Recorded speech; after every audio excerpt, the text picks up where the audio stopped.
Last class में हम लोग ने लेटरल शिफ्ट के बारे में पढ़ा था। आज हम लोग नॉर्मल शिफ्ट से स्टार्ट करते हैं। सबसे पहली बात, नॉर्मल शिफ्ट क्या होता है, ठीक, और उसका डायग्राम कैसा होगा भाई, इसकी बात करते हैं।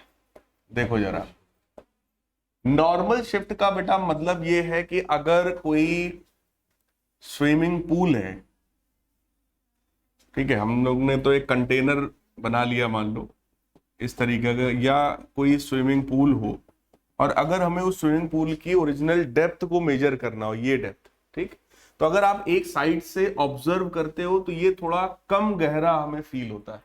हमको ऐसा लगता है कि अगर इसकी डेप्थ में यहां पर कोई एक कॉइन रखा हो तो वो कॉइन कंपैरेटिवली ऊपर उसकी इमेज बनती है, ठीक। तो जो ऑब्जेक्ट यहां था उसकी इमेज अगर यहां बनेगी तो आपको तो यही लगेगा केवल इतनी गहराई पे पड़ा हुआ है कॉइन, क्लियर।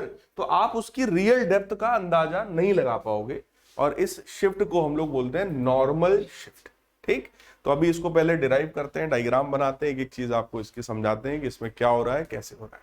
देखो, इमेज बनाने के लिए मैंने पिछली क्लास में ही शायद बताया था, मिनिमम हमको 2 लाइट रेज की रिक्वायरमेंट होती है। बिना 2 लाइट रे के हम इमेज नहीं बना सकते। तो एक लाइट रे तो मैंने ये मान लिया, ये लाइट रे चेक करिए एकदम स्ट्रेट फॉरवर्ड गया हुआ है, ठीक। अलोंग नॉर्मल लाइट रे आया था, इसलिए वो सीधे सीधे लाइट रे चला गया। तो एक काम करते हैं, इसको सॉलिड हम लोग लाइन को दिखाते हैं इस तरीके से। ये लाइट रे ऐसे निकला और एकदम सीधे चला गया, ठीक।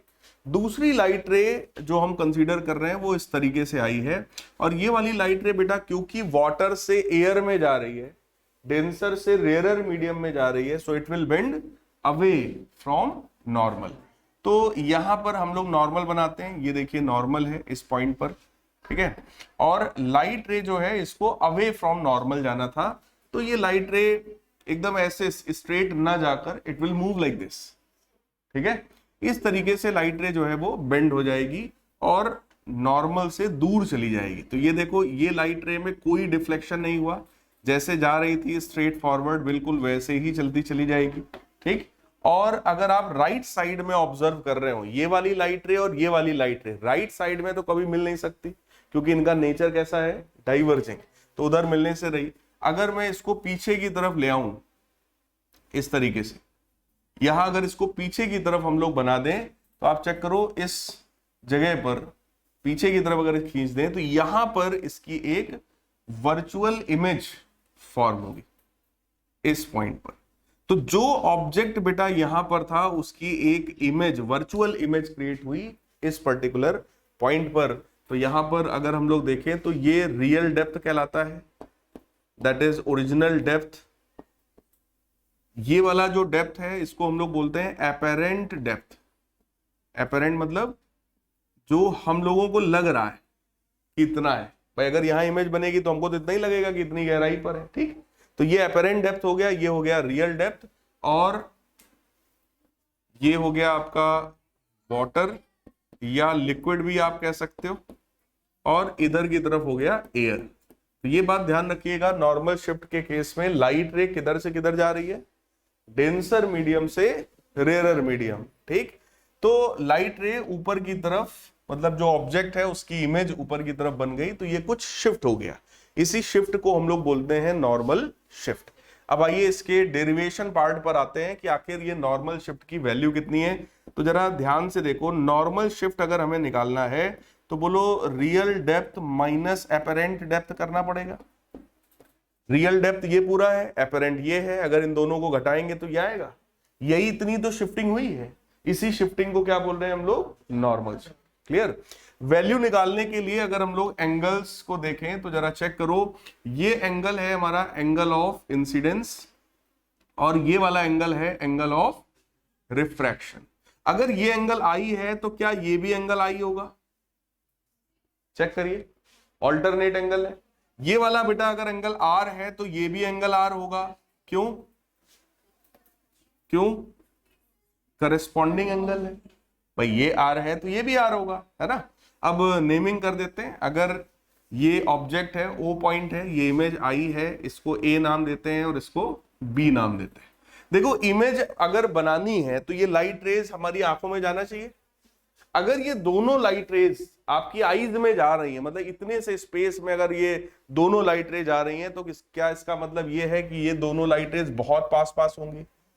भाई जाना तो आंख में है ना, आंख इतनी बड़ी तो होती नहीं है, यहाँ इतनी बड़ी हेलोजन जैसी आंख लगा दें हम, इतनी बड़ी तो होगी नहीं। इसका मतलब ये दोनों लाइट रेज आपस में बहुत क्लोज होंगी, और अगर लाइट रेज बहुत क्लोज हैं, इसका मतलब पॉइंट ए और पॉइंट बी दोनों एक दूसरे के बहुत पास है।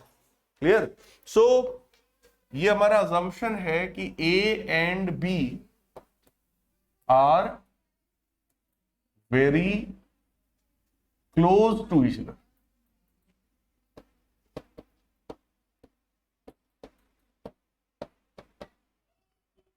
और हो बेटा सिर्फ रिफ्रैक्शन रहा है, रिफ्रैक्शन का लॉ, स्नेल्स लॉ हम लोग डिस्कस कर चुके हैं। Sine I by sine r is equal to refractive index of second medium. Second medium कौन है? Air, divided by refractive index of first medium यानी कि ग्लास, या वाटर कह लो, ग्लास तो नहीं है यहाँ पे, वाटर है तो वाटर कह लेते, मतलब डेंसर मीडियम, ग्लास भी हो सकता था। ठीक, so refractive index of air upon refractive index of water. Air का रिफ्रैक्टिव इंडेक्स बोलो 1 होता है, वाटर का NW हमने एज इट इज लिख दिया। साइन आई की बेटा वैल्यू देखते हैं, फ्रॉम ट्रायंगल OAB साइन आई की वैल्यू बताइए क्या आएगी? AB अपॉन OB, ऐसा आएगा क्या? AB upon OB। और साइन R की वैल्यू बताइए ट्रायंगल AIB से, AIB चेक करो, राइट एंगल ट्रायंगल है, इसमें एंगल R है, उससे साइन R की वैल्यू बताओ। AB अपॉन IB, बोलो यार, AB upon IB perpendicular upon hypotenuse होता है कि नहीं होता है? तो AB से AB बेटा कैंसिल होगा, this will become IB upon OB is equal to 1 upon refractive index of water. और जरा ध्यान से सब लोग चेक करिए, IB ये जो डिस्टेंस है, अगर A और B बहुत क्लोज हैं तो क्या IB और IA लगभग बराबर है? सोचो जरा, if they are very close तो IB is nearly equal to IA as well as ये जो OB है, चेक करो OB ये कितने के बराबर होगा? OB is nearly equal to OA। क्या ये समझ में आया आपको? बताओ भाई, अगर A और B बेटा बहुत पास हैं तो ये डिस्टेंस और ये डिस्टेंस लगभग बराबर होगा। सिमिलरली IB और IA बराबर होगा अगर A और B बहुत पास है तो। क्लियर है? ठीक, तो इस अप्रोक्सीमेशन को लेते हुए यहां पर हम लोग क्या लिख सकते हैं? IB की जगह IA, OB की जगह OA is equal to 1 upon refractive index of water. IA जो है जरा चेक करो डायग्राम में, व्हाट इज IA? IA क्या है? That is apparent depth. So apparent depth divided by OA क्या है? Real depth is equal to 1 upon refractive index of water. Check करिए, OA मतलब रियल डेप्थ, IA मतलब apparent depth. तो हमारे पास बेटा फॉर्मूला क्या निकल करके आया कि apparent डेप्थ जो होगा that is equal to real depth upon refractive index of that liquid या वाटर। कुछ बात समझ में आई?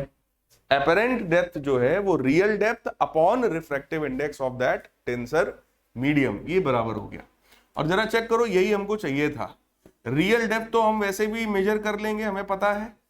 apparent डेप्थ की वैल्यू आ गई बेटा real depth upon refractive index of water. तो यहां से अगर आप रियल डेप्थ अगर आप कॉमन करोगे तो फॉर्मूला क्या बनेगा? 1 minus 1 upon refractive index of water.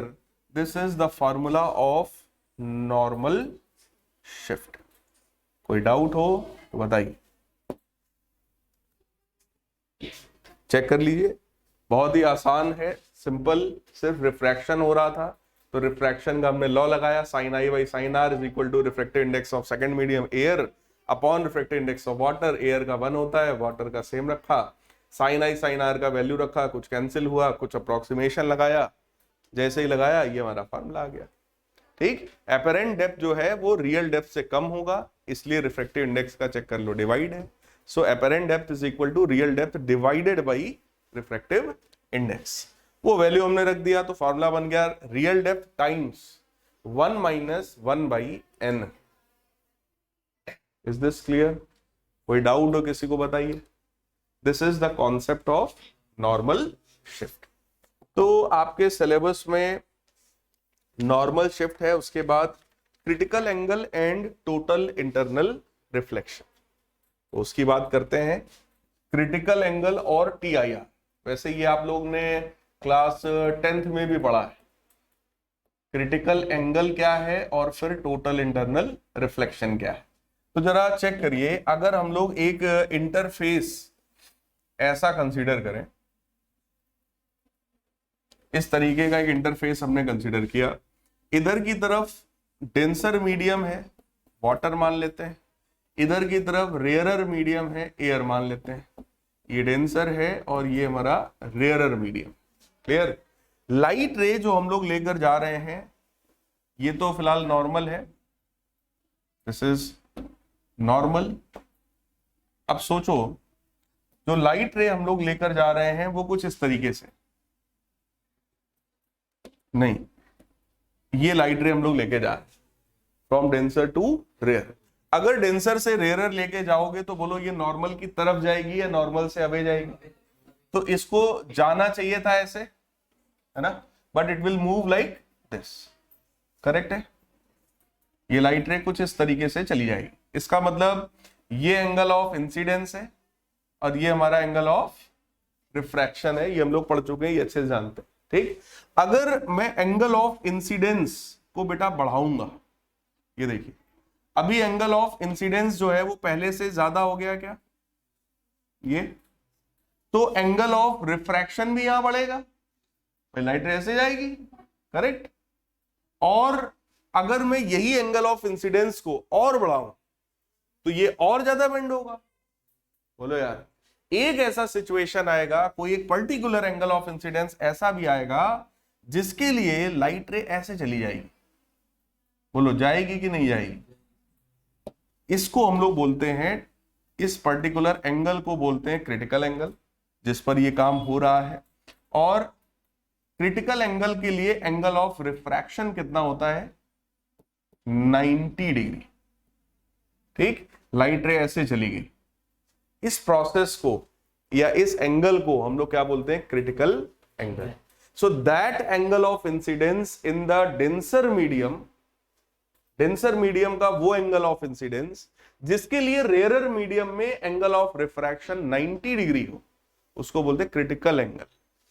ठीक, तो इसका डेफिनेशन आप क्या लिखोगे? यहां मैं लिख रहा हूं, that angle of incidence in the denser medium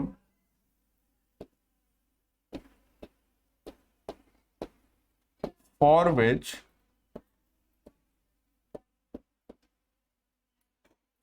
angle of refraction in the rarer medium is 90 degree. पढ़िए जरा, the angle of incidence in the denser medium for which angle of refraction in the rarer medium is 90 degree is called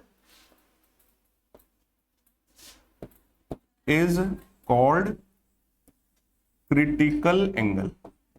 तो ये बेटा as it is इसका definition है, उस angle को हम लोग क्रिटिकल एंगल कहते हैं। कोई डाउट हो इसमें तो बताओ भाई।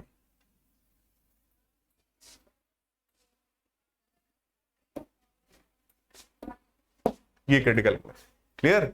अब इसका फॉर्मूला जरा देखो, अगर हमें फॉर्मूला निकालना है कि भाई क्रिटिकल एंगल कितना होता है, फॉर्मूला क्या है, तो फॉर्मूला तो एक ही है, स्नेल्स लॉ। साइन आई सी, और इसके लिए एंगल ऑफ रिफ्रैक्शन कितना था 90, तो sine i c upon sine 90 is equal to refractive index of second medium, second medium कौन है air, upon refractive index of water. तो बेटा फॉर्मूला चेक करो क्या बना, sine i c upon 1 sine 91 is equal to air का कितना होता है 1 upon refractive index of water. तो ये फॉर्मूला बन गया क्रिटिकल एंगल का। अब इसको जनरलाइज करते, देखो ये तो एक स्पेशल केस हो गया जिसमें वाटर और एयर है, क्लियर। जनरलाइज करते, अगर ये डेंसर मीडियम है और ये रेयरर मीडियम है, तो सोचो यहां पर होता रेयरर मीडियम और यहां पर क्या होता है डेंसर मीडियम। तो अगर आप इसको जनरलाइज करोगे सेम इसी फॉर्मूला को, तो आपको फॉर्मूला मिलेगा sine i c is equal to 1 upon refractive index of denser medium with respect to rarer medium. Check करो, ये Na को अगर मैं नीचे भेजूंगा तो क्या ये 1 अपॉन NW अपॉन Na बनेगा, और NW बाई Na इसका मतलब क्या है refractive index of water with respect to air. तो ये फॉर्मूला बन जाएगा refractive index of the denser medium with respect to rarer medium. तो ये एक जनरल फॉर्मूला है। कुछ बात समझ में आई? तो इसका फॉर्मूला कई किताबों में आपको मिलेगा sine i c is equal to 1 upon n, ठीक। लेकिन उस n का मतलब क्या है refractive index of denser medium with respect to rarer. Clear है? कोई डाउट हो इसमें तो बताइए भाई, ठीक। अब इसके जस्ट बाद बेटा प्रोसेस आता है total internal reflection, TIR। Total internal reflection simple सी चीज है कि अगर यही एंगल ऑफ इंसिडेंस जो है, if angle of incidence in the denser medium is greater than critical angle, critical angle से भी ज्यादा एंगल पर लाइट रे लाओगे तो it will be reflected back in the same medium, उसी सेम। भाई अब यहां तक तो जा ही चुका था, इससे ज्यादा और क्या हो सकता है। so it is reflected back in the same medium।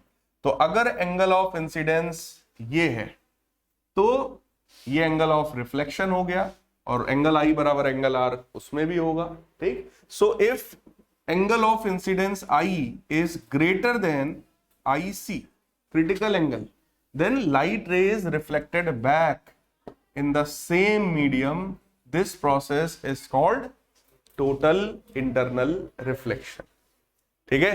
तो उसका डेफिनेशन क्या लिखोगे भाई, what is total internal reflection, TIR क्या होता है, it is total internal reflection. क्या लिखेंगे इसका definition, if angle of incidence in denser medium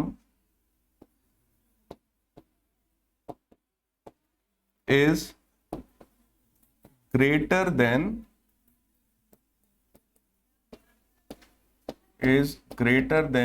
critical angle, light ray is reflected back in same medium, light ray is reflected back in same medium, this process is called TIR। बताते हैं, this process is called TIR, total internal reflection. बताओ भाई कोई doubt हो किसी को process में अगर, तो बताए। है। प्रोसेस में अगर कोई भी डाउट हो भाई तो बताइए, डेफिनेशन में, प्रोसेस में, ठीक है। देखो जरा, total internal reflection, angle of incidence critical से जब ज्यादा होता है, लाइट रे उसी मीडियम में वापस आ जाती है, यही टीआईआर है। और टीआईआर के बहुत सारे एग्जांपल्स आपकी डेली लाइफ में, जैसे स्पार्कलिंग ऑफ डायमंड। कोई भी डायमंड जो चमकता है उसके पीछे का रीजन क्या है कि डायमंड का शेप ऐसा होता है कि ये आने वाली लाइट रेस को ट्रैप कर लेता है, क्योंकि इसके लिए जो क्रिटिकल एंगल होता है वो छोटा होता है, लगभग 22 डिग्री के आसपास इसका क्रिटिकल एंगल होता है। बात समझ रहे हैं? तो इसका मतलब जो भी लाइट रे इसके अंदर 22 डिग्री से ज्यादा एंगल पर एंटर करेगा, वो लाइट रे इसी में ट्रैप हो जाएगा। भाई जो लाइट रे 22 से, अगर क्रिटिकल एंगल ये है 22 है मान लो, तो जो लाइट रे 22 से कम पे आएगा, ठीक है, वो तो अपना पार करके निकल जाएगा। लेकिन जो लाइट रे 22 डिग्री से ज्यादा एंगल पर आएगा, वो सारी लाइट रे अंदर ट्रैप हो जाएंगी, वो उसी में बार बार रिफ्लेक्ट होती रहेंगी टीआईआर के थ्रू। क्लियर? और जिस एक कोने से उस ढेर सारी उन सारी लाइट रेस को निकलने का मौका मिलेगा, वही वाला कोना चमकने लगेगा। इसीलिए डायमंड जो होता है उसकी कटिंग पर बहुत ज्यादा ध्यान दिया जाता है। डायमंड कभी भी ईंट के शेप का नहीं मिलता, कभी भी स्फीयर के शेप का नहीं मिलता, उसका एक डेफिनेट शेप होता है। अगर आपने कभी भी देखा हो, मूवी में देखा हो, दिखाते कोहिनूर डायमंड और ये वो चोरी होती है डायमंड की, सारे डायमंड का जो शेप है अगर आप लोग ध्यान से देखो तो एक अलग तरह का उसका शेप होता है। मूवीज में जो दिखाते हैं, देखो कुछ इस तरीके का शेप दिखाते हैं, ऐसे ऐसे दिखाते हैं। तो ये जो कटिंग की जा रही है वो इसीलिए किया जा रहा है कि मैक्सिमम लाइट रेज जो उसके अंदर जाए वो उसके अंदर ही ट्रैप हो जाए, तो चमकदार आपको दिखाई पड़े।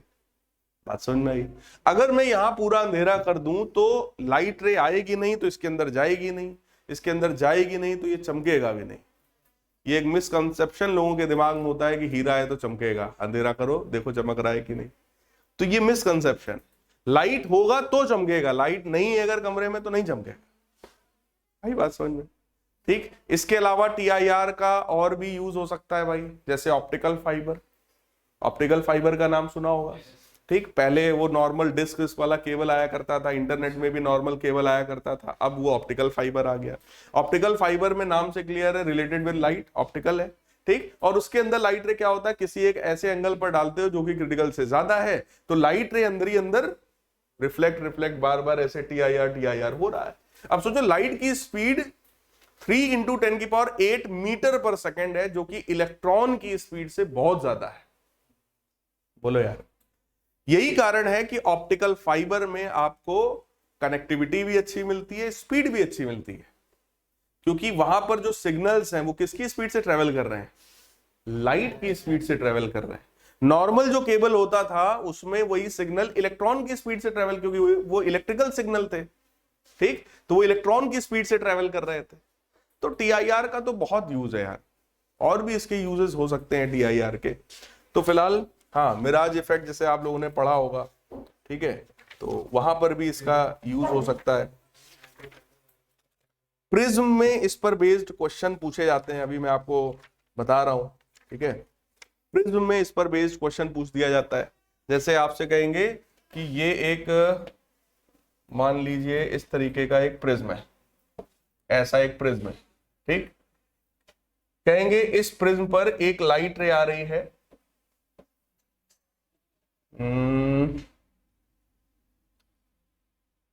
ऐसे ये लाइट रे आ रही, कहेंगे इसका पाथ ट्रेस करिए। पाथ ट्रेस करने का मतलब डायग्राम को कंप्लीट करो कि लाइट रे जा कहां रही है। क्लियर? देखो लाइट रे अगर इस तरीके से, देखो अब ये ग्लास का प्रिज्म होगा, कुछ ना कुछ रिफ्रैक्टिव इंडेक्स इसका गिवन होगा हम लोग को, है ना। रिफ्रैक्टिव इंडेक्स के बेसिस पे इसका जो भी क्रिटिकल एंगल होगा वो हम लोग निकाल सकते हैं। सबसे पहला काम सोचो यहां पर क्या हो रहा है बेटा, लाइट रे इधर से आ रही है, एयर से ग्लास में जा रही है, तो यहां बोलो सिंपल रिफ्रैक्शन होगा सबसे पहले। तो यहां पर आपको सबसे पहले बनाना चाहिए एक नॉर्मल, और नॉर्मल के थ्रू आप वो लॉ लगाओ, स्नेल्स लॉ। तो sine I by sine r is equal to n2/n1। इसका रिफ्रैक्टिव इंडेक्स गिवन है हमको क्वेश्चन में, एयर का रिफ्रैक्टिव इंडेक्स 1 होता है, उसके थ्रू, और एंगल आई हमें पता है, तो क्या एंगल आर हम निकाल पाएंगे? तो एक आइडिया लग जाएगा कि ये जो लाइट रे आई है वो लाइट रे कुछ मान लो इसको ऐसे जाना था, वो नॉर्मल की तरफ बेंड हुई, ऐसे गई, क्लियर, टुवर्ड्स नॉर्मल बेंड होकर के इस तरीके से चली गई, और ये एंगल बोलो आर होगा, सही है। अब लाइट रे जब इस पार्ट पर पहुंची है तो अब लाइट रे किधर से किधर जा रही है? Denser to rare. एक चीज बताओ, क्या यहां पर इस वाले पॉइंट पर, इस वाले पॉइंट ऑफ इंसिडेंस पर क्या TIR हो सकता है? नहीं हो सकता। क्यों? क्योंकि TIR के लिए लाइट रे को डेंसर से रेयरर में जाना कंपलसरी है, और इस वाले एंड पर लाइट रे किधर से किधर जा रही है? रेयरर से डेंसर। तो यहां TIR नहीं हो सकता, यहां चांस है, यहां हो सकता है, ठीक, होगा या नहीं होगा वो अभी हम लोग चेक करेंगे, क्लियर। अब इस पॉइंट पर आप क्या कैलकुलेट करोगे? Critical angle. तो आप कहोगे sir sine IC is equal to 1 upon refractive index of denser medium with respect to rarer. Denser ये है, इसका रिफ्रैक्टिव इंडेक्स बोलो हमें गिवन होगा, और एयर का रिफ्रैक्टिव इंडेक्स कितना होता है? 1। अब जो भी होगा उसके बेसिस पर क्या आप क्रिटिकल एंगल निकाल लेंगे। मान लो हमको रिफ्रैक्टिव इंडेक्स यहां पर गिवन है 2 के बराबर, फॉर एग्जांपल, अगर 2 के बराबर है तो क्रिटिकल एंगल बोलो 30 डिग्री आ जाएगा भाई, साइन 30 1/2 होता है, तो क्रिटिकल एंगल आ गया 30 डिग्री। अब इस पॉइंट पर आप चेक करो, यहां पर भी मैं नॉर्मल बनाऊंगा, ठीक। अब ये वाला एंगल आर है, ये वाला भी कुछ ना कुछ एंगल होगा, ठीक। अगर ये एंगल 30 से ज्यादा है, 30 डिग्री से ज्यादा है, तो ये क्या होगा? This will be reflected back, TIR। और अगर ये 30 से कम है तो light ray will move like this, अपना बाहर निकल जाएगी, ठीक। और डेंसर से रेयर जा रही है तो नॉर्मल से अवे जाएगी, वो अपना आप देख के बना सकते हो, कोई बड़ी बात नहीं है, क्लियर। और अगर रिफ्लेक्ट हो गई तो सीधी सी बात है, एंगल I बराबर एंगल R, वो भी सीधी सी बात है। क्वेश्चन हमेशा ऐसा बनाया जाता है जिसमें इस वाले एंगल के बेसिस पर तुम ये वाला एंगल निकाल लोगे, या तो निकाल लोगे या तो डायरेक्ट दिया होगा, या तो डायग्राम ऐसा होगा कि तुम्हें पता होगा, मतलब फिर उसमें लगेगा ज्योमेट्री वगैरह, हो सकता है ये वाला एंगल गिवन हो, बात समझ में आ रही है। ये एंगल अगर हमें पता होगा ये 90 है, ठीक, ये 90 है, तो हम ये वाले को निकाल सकते हैं, मतलब कुछ ना कुछ ऐसा क्वेश्चन होगा जिसमें तुम चाहे ज्योमेट्री लगाओगे चाहे ट्रिग्नोमेट्री लगाओगे, लेकिन वो मिल जाएगा आपको, ठीक। अभी हम लोग जब न्यूमेरिकल करेंगे तो आपको इसका आइडिया लग जाएगा। तो इस वैरायटी के क्वेश्चन पूछे जाते हैं कि पाथ ट्रेस करो, जाएगा कहां, तो मैंने उसकी सारी पॉसिबिलिटी आपको बता दी। ये कुछ समझ में आया कि नहीं आया? बाकी अभी जब न्यूमेरिकल करोगे तो थोड़ा और समझ में आएगा कि एग्जैक्टली इसका क्या होना है। तो अगर if this angle is more than that critical angle, then light ray will be reflected back. तो लाइट रे भैया ऐसे रिफ्लेक्ट हो जाएगी, और इस पॉइंट पर पहुंचने के बाद फिर से क्या होगा? Denser to rare. अब यहां फिर तुम्हें चेक करना पड़ेगा कहीं लाइट रे जो है वो क्रिटिकल से ज्यादा पे तो नहीं है। अगर ज्यादा पे होगा तो फिर वापस जाएगी, फिर यहां चेक करोगे। वैसे ऐसा होता नहीं है, वो लोग ज्यादा से ज्यादा यहीं के लिए चेक कराते हैं एक पॉइंट पर, ठीक। तो इस तरह के क्वेश्चंस भी आप लोगों से पूछे जा सकते हैं। अब इसके बाद के एक बहुत इंपॉर्टेंट कॉन्सेप्ट की तरफ बढ़ते हैं हम लोग। अगला कॉन्सेप्ट है रिफ्रैक्शन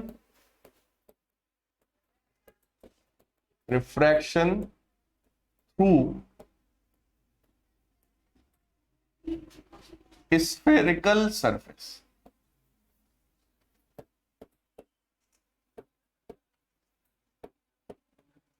अभी तक जो हम लोगों ने रिफ्रैक्शन पढ़ा था that was refraction through plane surface, plane interface था, एक तरफ रेयरर एक तरफ डेंसर, और लाइट रे नॉर्मल की तरफ कभी बेंड हुई कभी नॉर्मल से अवे बेंड हुई, क्लियर। लेकिन अभी कैसा है? स्फेरिकल सरफेस, मतलब diagram may be something like this. इस बार कुछ ये मान लीजिए आप प्रिंसिपल एक्सिस है, ये पोल है, और ये ग्लास है मान लो,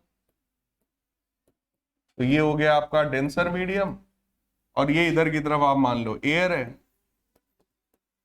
तो ये हो गया हमारा रेयरर में, क्लियर।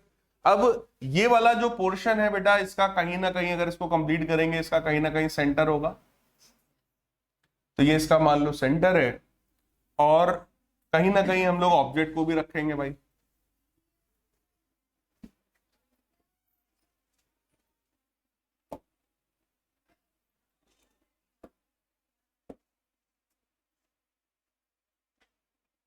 हाँ, तो मान लो हम लोगों ने ये ऑब्जेक्ट लिया है, यहां पर ऑब्जेक्ट है, क्लियर, और ऑब्जेक्ट से लाइट रे निकलेगी, ये लाइट रे यहां तक पहुंची है, वो पॉइंट ऑफ इंसिडेंस हो गया, करेक्ट।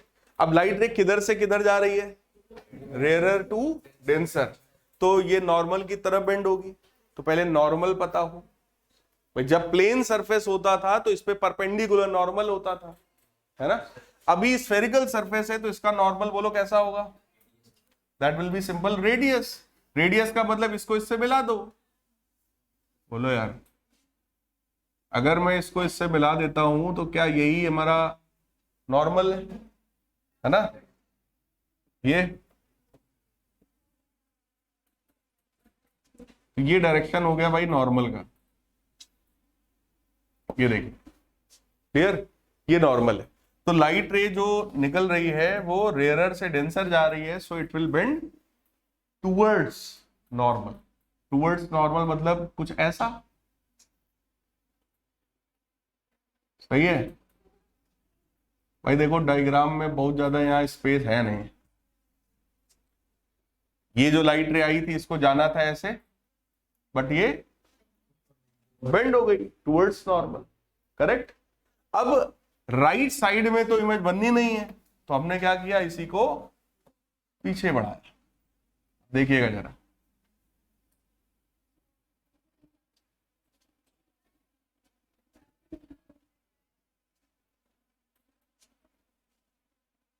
सेम उसी पे ला रहे हैं।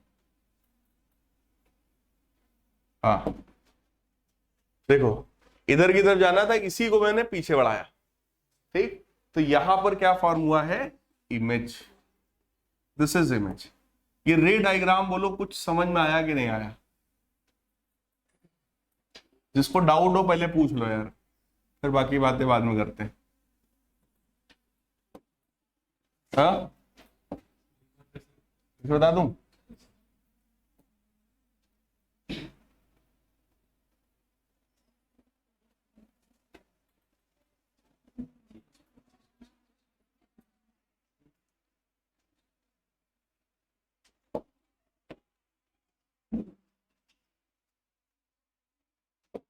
हाँ भाई देखो, सबसे पहले अगर एक स्फेरिकल सरफेस है तो ये तो प्रिंसिपल एक्सिस हो गई, ये पोल हो गया, ठीक है। इसका कहीं ना कहीं सेंटर होगा, हमने इस बार ऑब्जेक्ट को सेंटर के बियॉन्ड रखा है, इधर कहीं सेंटर के पीछे ऑब्जेक्ट रखा है। ऑब्जेक्ट से बेटा लाइट रे आई है, ये वाली लाइट रे जो है वो रेयरर से डेंसर जा रही थी, तो इसको नॉर्मल की तरफ बेंड होना था। तो पहले नॉर्मल पता करो, नॉर्मल का मतलब इसको मिलाओ सेंटर से।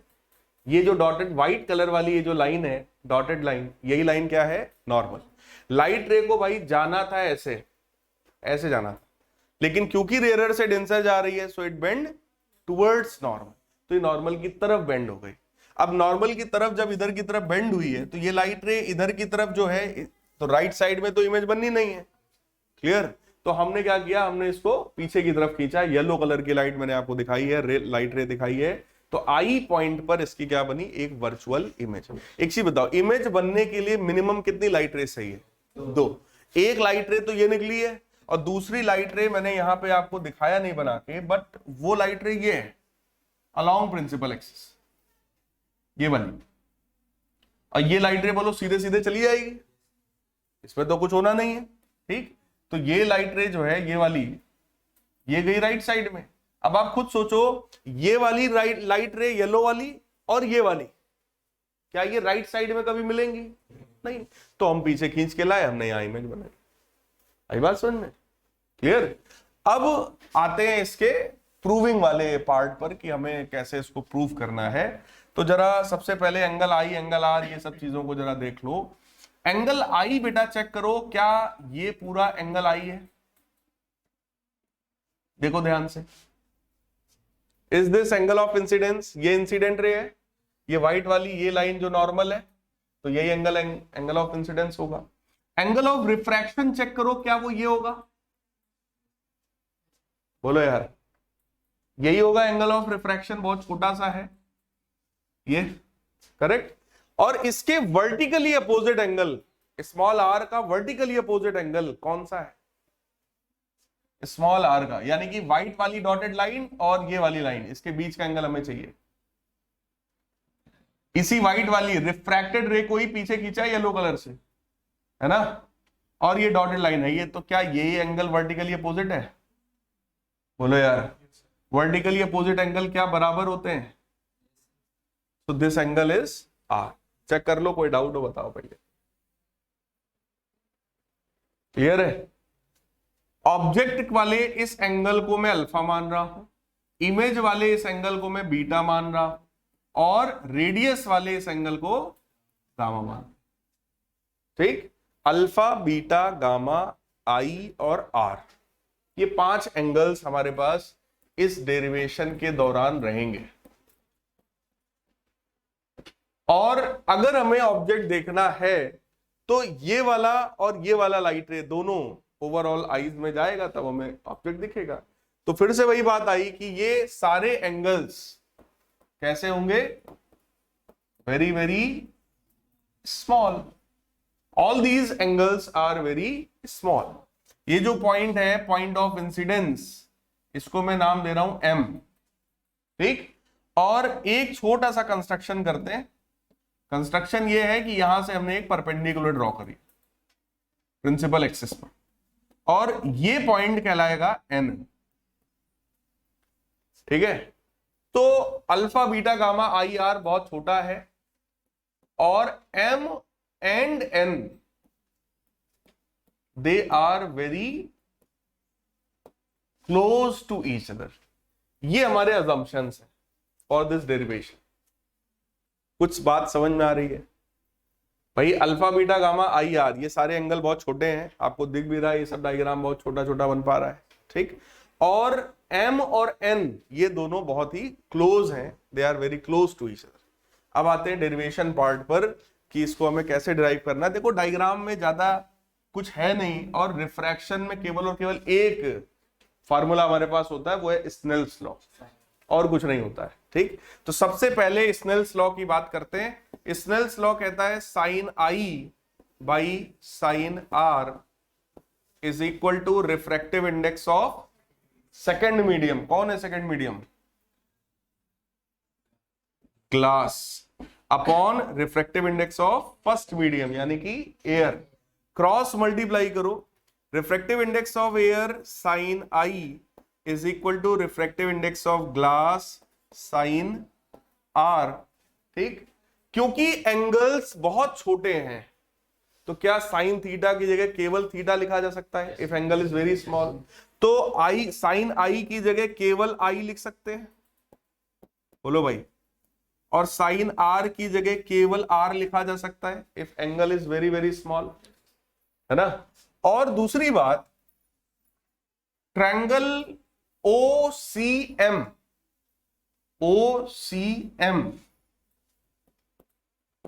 इन ट्रायंगल OCM जरा चेक करिए, OCM इस ट्रायंगल में क्या गामा एक्सटीरियर एंगल है?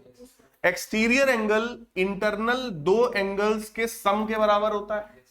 इंटरनल दो एंगल वो अल्फा और आई होंगे, तो gamma is equal to alpha plus I. And in triangle ICM, इसका एक्सटीरियर एंगल बोलो कौन है? Again that is equal to beta plus r. हमारा सारा इंटरेस्ट किन एंगल्स में है? अल्फा, बीटा, गामा में या आई आर में? आई आर में। हमको तो रिफ्रैक्शन से मतलब है, हमको सिर्फ आई और आर में इंटरेस्ट है, हमको अल्फा, बीटा, गामा से कोई बहुत बड़ा लगाव नहीं है। तो हम यहां से क्या निकालेंगे? आई एंगल, तो बनेगा वो कितना? That will B gamma minus alpha. और आर एंगल निकालेंगे बेटा, that will B gamma minus beta. Is this clear? Again, अगर एंगल्स बहुत छोटे हैं तो क्या अल्फा की जगह tan अल्फा लिखा जा सकता है, बीटा की जगह tan बीटा, और गामा की जगह tan गामा। देखो अगर एंगल बहुत छोटे हो तो साइन थीटा बराबर tan थीटा, क्योंकि अगर एंगल बहुत छोटा हो, 0 मान लो, तो साइन 0 बराबर tan 0।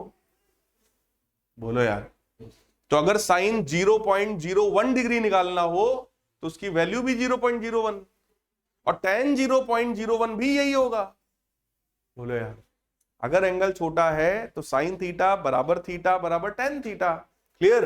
तो इस गामा की जगह, बोलो भाई, गामा की जगह क्या tan गामा लिख सकते हैं?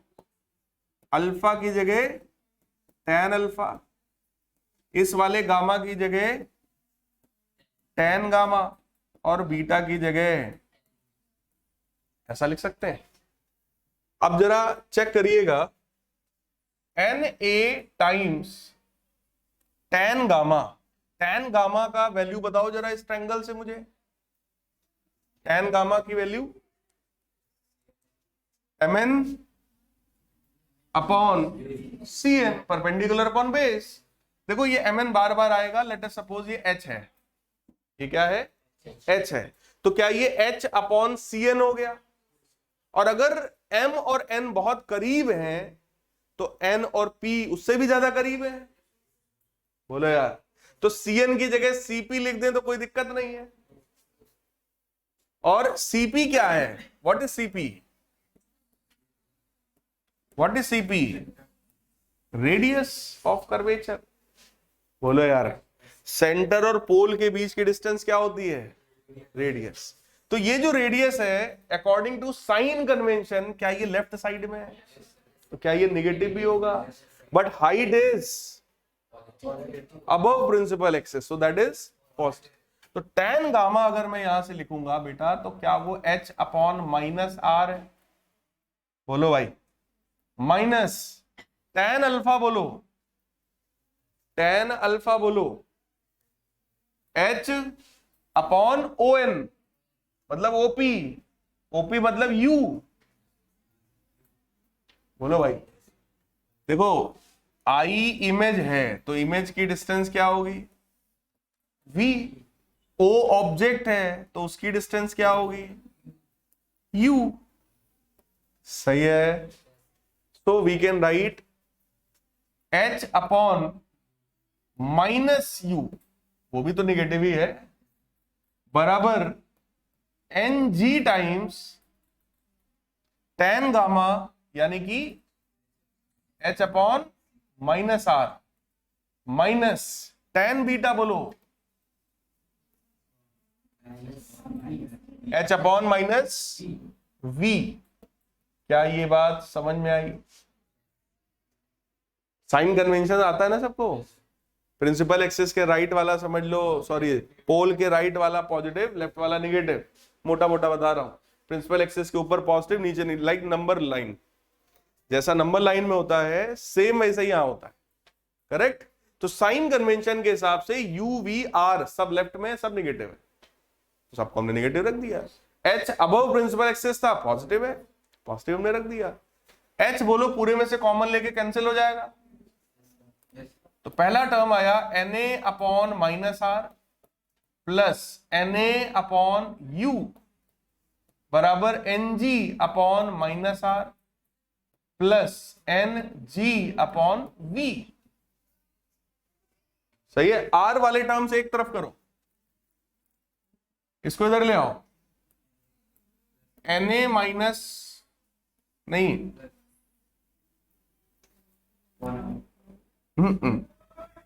Minus Na plus Ng। बोलो यार, बाई आर हो जाएगा। नहीं समझ में आई बात?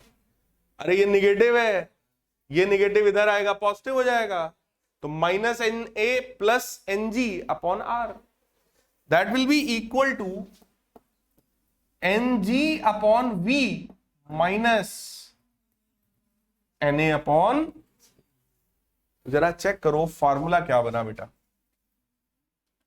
Ng upon V minus Na upon U is equal to Ng minus Na upon R।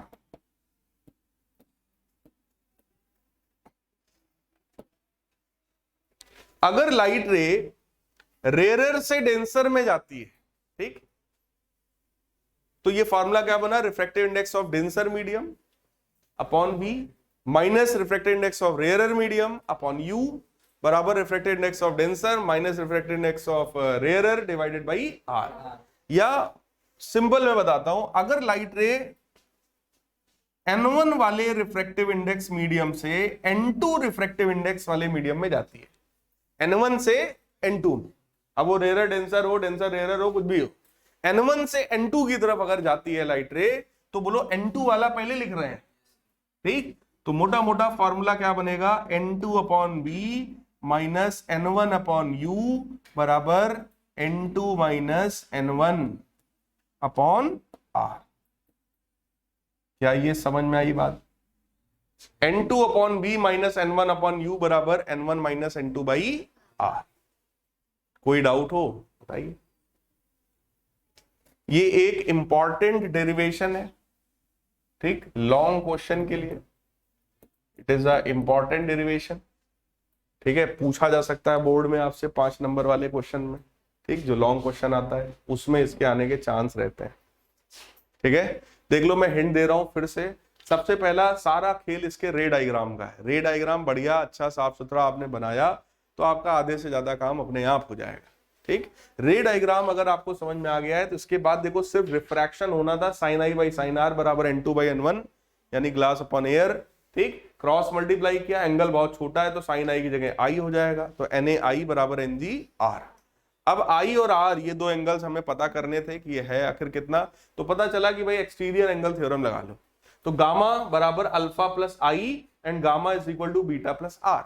यहां से आई मिला गामा माइनस अल्फा, आर मिला गामा माइनस बीटा, वो दोनों एंगल्स आपने आई की वैल्यू रखी, आर की वैल्यू रखी और उसको अंदर ले गए, तो पता चला एंगल फिर से बहुत छोटा है, तो गामा की जगह tan गामा, अल्फा की जगह tan अल्फा, बीटा की जगह tan बीटा।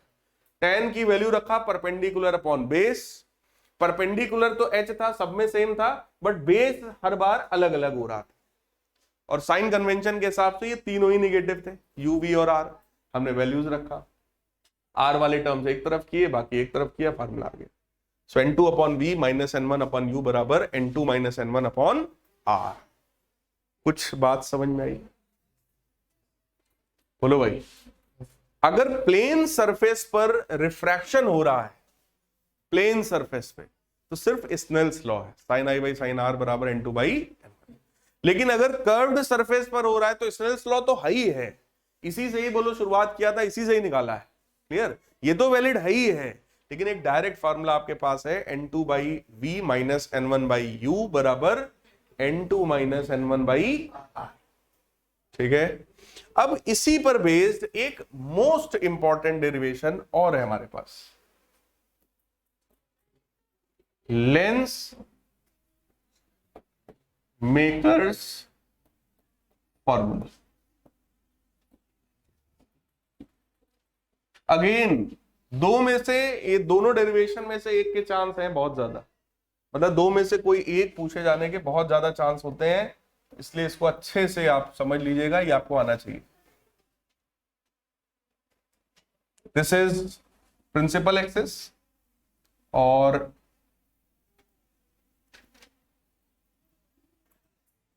ये कोई एक लेंस है, ठीक, कॉन्वेक्स लेंस है, ये इसका अपना ऑप्टिकल सेंटर है मान लो, और ये जो पॉइंट है ये P1 पोल, और ये वाला जो पॉइंट है ये P2 पोल, ये हो गया मान लो प्रिंसिपल एक्सिस।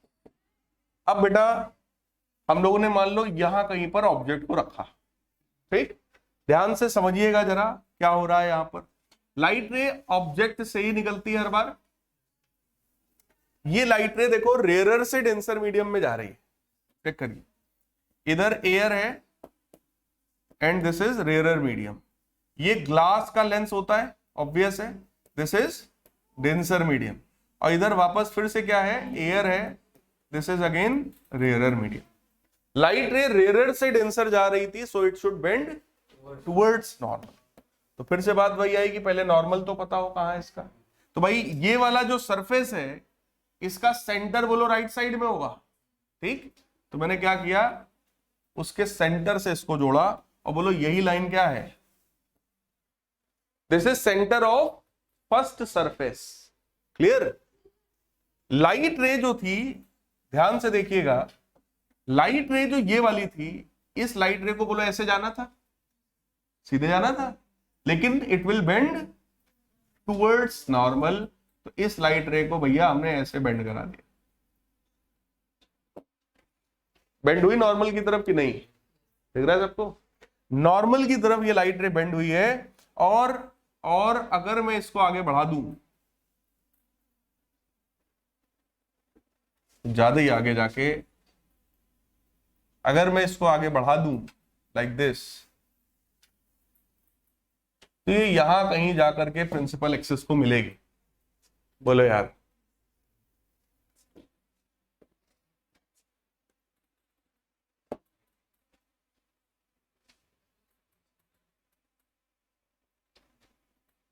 ये प्रिंसिपल एक्सिस था, हमने उसको आगे बढ़ा दिया, यहां कहीं जाकर के वो प्रिंसिपल एक्सिस को मिला, तो यहां पर क्या फॉर्म होगा, इमेज। क्लियर है? अब ये लाइट रे आई थी, रेयरर से डेंसर गई, नॉर्मल की तरफ बेंड हुई, इसको आगे बढ़ाया, एक वर्चुअल इमेज क्रिएट हो गई। ठीक। अब इस वाली लाइट रे की बात, ये वाली लाइट रे बोलो किधर से किधर जा रही है, denser to rare, so it will bend away from normal. वहां भी नॉर्मल पता हो पहले, नॉर्मल बोलो यहां पे क्या होगा, कुछ ऐसा बोलो यार भाई, दूसरी वाली जो सरफेस है उसका सेंटर इधर होगा, सही है, तो ये नॉर्मल हो गया। करेक्ट। अब एक चीज देखिएगा जरा, ये नॉर्मल था, ये ठीक, लाइट रे को जाना था ऐसे, और ये नॉर्मल है, तो नॉर्मल से दूर जाना है कि नॉर्मल की तरफ जाना है, दूर जाना है, तो ये लाइट रे जाएगी भैया नॉर्मल से दूर। अब चेक करो बेटा, जाना था ऐसे, नॉर्मल कहां है, ये, बोलो भाई, इससे दूर जाएगी तो ऐसे यहां कहीं इमेज बनेगी, तो यहां कहीं पर बेटा इसकी बन जाएगी image at this any point, किसी भी एक पॉइंट पर आप कन्वर्ज करा के यहां कहीं पर इमेज बना, ये यहां पर इसकी फाइनल इमेज क्रिएट हुई। ऑब्जेक्ट से लाइट रे निकली, ठीक, रेयर से डेंसर जा रही थी, तो नॉर्मल की तरफ बेंड हुई, एक वर्चुअल इमेज बन गई I1 पर। ठीक। और क्योंकि अब ये वाली लाइट रे डेंसर से रेयर जा रही थी, so it bend towards away from normal, तो अवे फ्रॉम नॉर्मल हुआ, तो फाइनली I पॉइंट पर उसकी image, final image form. Clear. देखो, जब एक बार रिफ्रैक्शन होता है, एक ऑब्जेक्ट होता है, तो उसकी एक इमेज बन जाती है। ओ वाले ऑब्जेक्ट की सबसे पहली इमेज यहां बनी। क्लियर। तो दूसरी जो इमेज बनी है उसका ऑब्जेक्ट कौन है, अगर दो इमेजेस बनी है तो ऑब्जेक्ट भी दो होने चाहिए, यहां पे ऑब्जेक्ट एक है, इमेज दो है, ये पॉइंट नहीं समझ में आया? यस। तो पहले ऑब्जेक्ट की, मतलब ऑब्जेक्ट तो एक ही है, ऑब्जेक्ट की पहली जो इमेज है that is behaving like object for second surface, so this image is behaving like object for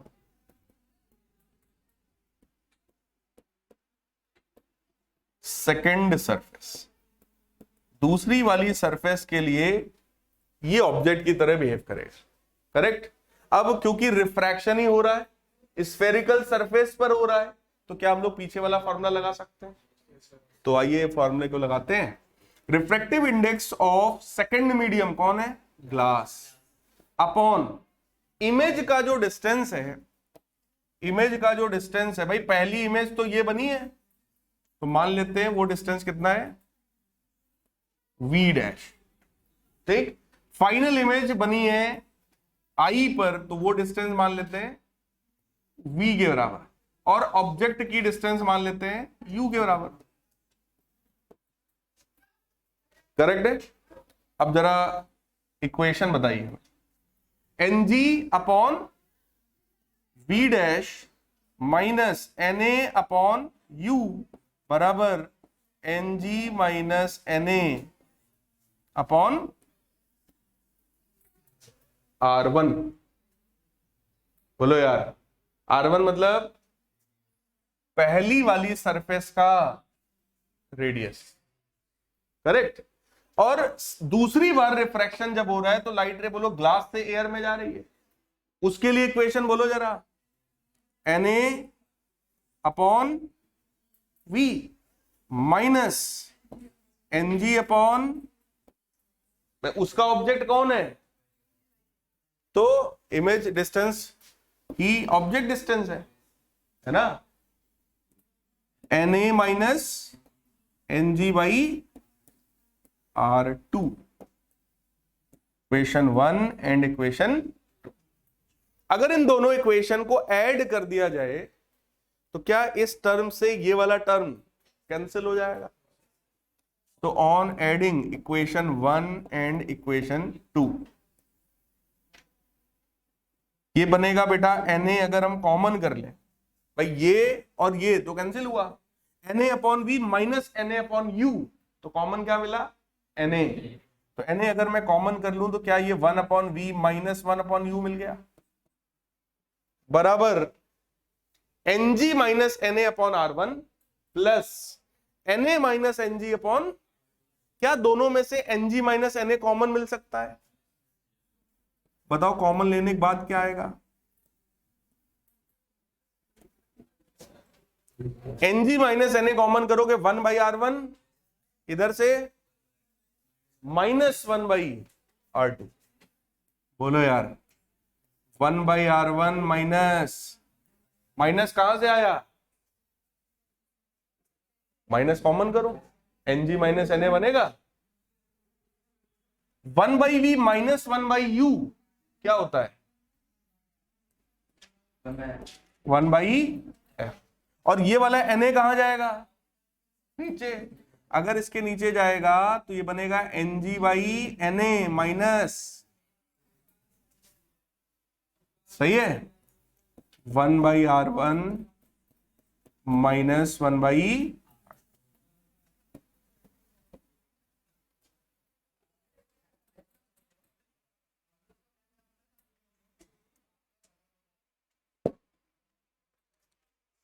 तो ये है lens makers formula, 1 by F is equal to Ng by Na minus 1 times 1 by R1 minus 1 by, clear है, कोई doubt हो भाई तो बताओ। कई बार क्या होता है, देखो यहां पर क्या है, लाइट किसी लेंस को एयर में डाला गया है या कह लो एयर में रखा गया है, अब कई बार सेम चीज को थोड़ा सा घुमाते हैं, कहते हैं एक लेंस को एक लिक्विड में डाल दिया और पता चला है रिजल्ट ये निकल करके आया कि लेंस का नेचर चेंज हो गया, कॉन्वेक्स लेंस कॉनकेव की तरह बिहेव कर रहा है और कॉनकेव लेंस कॉन्वेक्स की तरह बिहेव कर रहा है, या किसी प्लेन ग्लास सरफेस की तरह बिहेव कर रहा है, क्यों, क्योंकि यहां पर देखो एयर का रिफ्रैक्टिव इंडेक्स डिवीजन में, वैसे तो एयर का 1 होता है, कहने को मैं यहां बोल दे Ng माइनस 1, भाई इसको 1 कर दो, तो Ng minus 1 1 by R1 minus 1 by R2, किताब में मिल भी जाएगा फॉर्मूला आपको ये वाला, 1 by F is equal to N minus 1 1 by R1 minus 1 by R2, लेकिन ये N नहीं है, ये क्या है Ng बाई Na है, मतलब refractive index of denser medium with respect to air. तो अगर सोचो इस लेंस को ग्लास उसमें, मतलब इस लेंस को वाटर में या किसी लिक्विड में डाला है, तो इसी एयर की जगह क्या वो लिक्विड आ जाएगा, बोलो भाई, तो यहां पे क्या लिक्विड आ जाएगा, और सोचो अगर लिक्विड का रिफ्रैक्टिव इंडेक्स ग्लास से ज्यादा है तो Ng कम है, लिक्विड का रिफ्रैक्टिव इंडेक्स ज्यादा है, तो क्या ये रेशियो लेस देन 1 हुआ, लेस देन 1 वाला रेशियो माइनस 1 कर रहे हैं, तो क्या ये निगेटिव आएगा, तो जो लेंस पहले कॉन्वेक्स था अब वो कैसा हो गया कॉनकेव, किसकी वजह से, लिक्विड की वजह से, ठीक, कॉनकेव अगर वो पहले था तो अब कैसा हो गया कॉन्वेक्स हो गया, नेचर चेंज हो गया, तो नेचर चेंज कब होता है, जब मीडियम का रिफ्रैक्टिव इंडेक्स ग्लास के रिफ्रैक्टिव इंडेक्स से ज्यादा। लेकिन अगर मीडियम का रिफ्रैक्टिव इंडेक्स ग्लास से कम है तो कोई फर्क नहीं पड़ेगा भाई। जैसे मान लो कि ये ग्लास का ये ज्यादा है और ये कम है,